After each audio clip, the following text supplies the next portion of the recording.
I'm going to talk to you about some things that I've learned in my journey.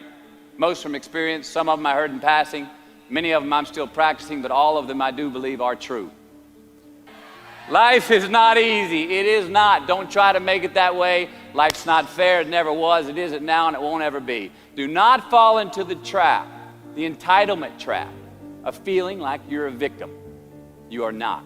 Get over it and get on with it. And yes, most things are more rewarding when you break a sweat to get them. Every time you lose at something, you're one step closer to winning the next time. The difference between successful people and not successful people, let's call it that way, are people give up. People wake up every morning, they have doubt, they have fear, they lose in a Ferrari race or they lose in a race, and then they just give up.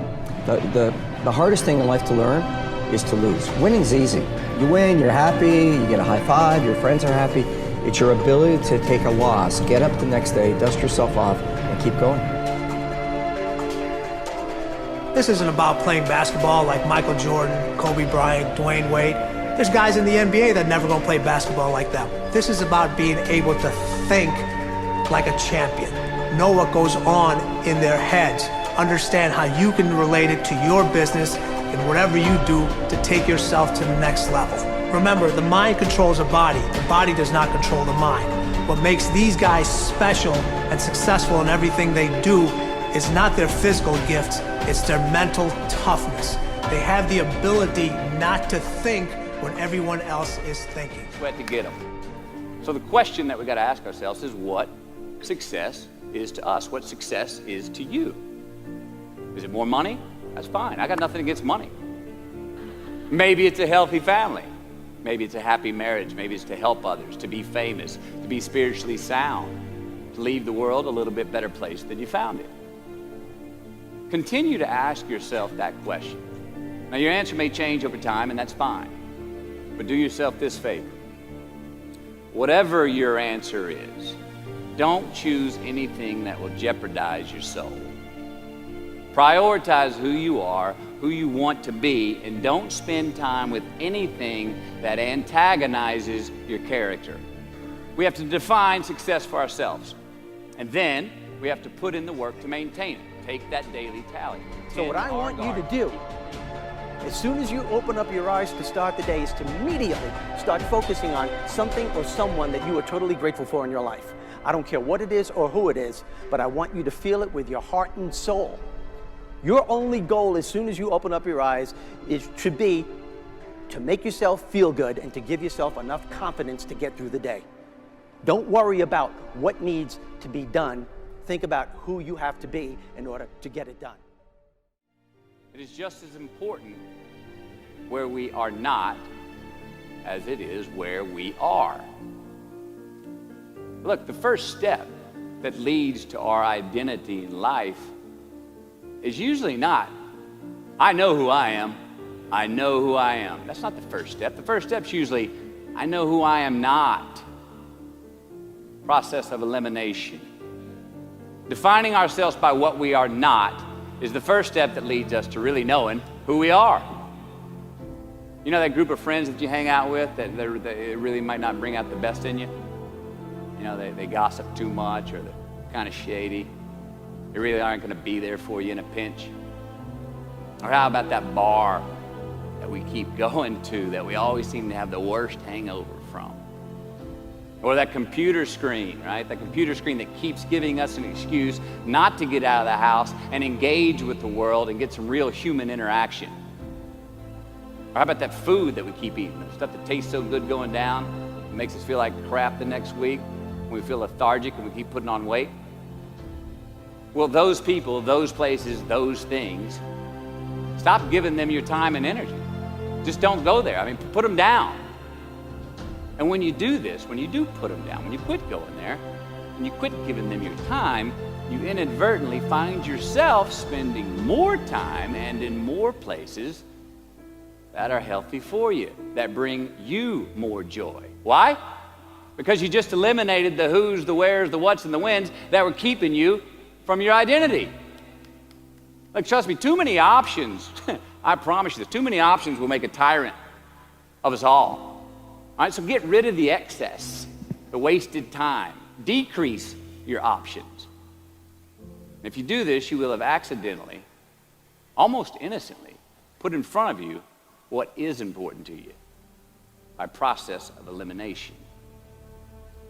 Knowing who we are is hard. It's hard. So give yourself a break. Eliminate who you are not first, and you're going to find yourself where you need to be. And so if you want to change, you got to work on this attitude bit. When you take on a massive change, whether it's trying to diet after a lifetime of being overweight, or maybe running your first race after a lifetime of never ever exercising, or maybe it's starting to date again after you lost your spouse to cancer, when you confront something that's going to require you to change your behavior, you basically come face to face with the gap between who you are right now and the future person you want to be. So you need to foster the belief in what you are dreaming so that it becomes a reality, which is very different than saying, I don't expect anybody to believe it until I see it. You need people to believe it before they can see it. Instead of creating outcomes that take from us, let's create more outcomes that pay us back, fill us up, keep your fire lit, turn you on for the most amount of time in your future. And since we are the architects of our own lives, let's study the habits, the practices, the routines that we have that lead to and feed our success, our joy, our honest pain, our laughter, our earned tears. Let's dissect that and give thanks for those things. And when we do that, guess what happens? We get better at them, and we have more to dissect. Be discerning. Choose it because you want it. Do it because you want to. We're going to make mistakes. You got to own them. Then you got to make amends. And then you got to move on. Guilt and regret kills many a man before their time. So turn the page, get off the ride. You are the author of the book of your life. Start with something small if you want, and then build.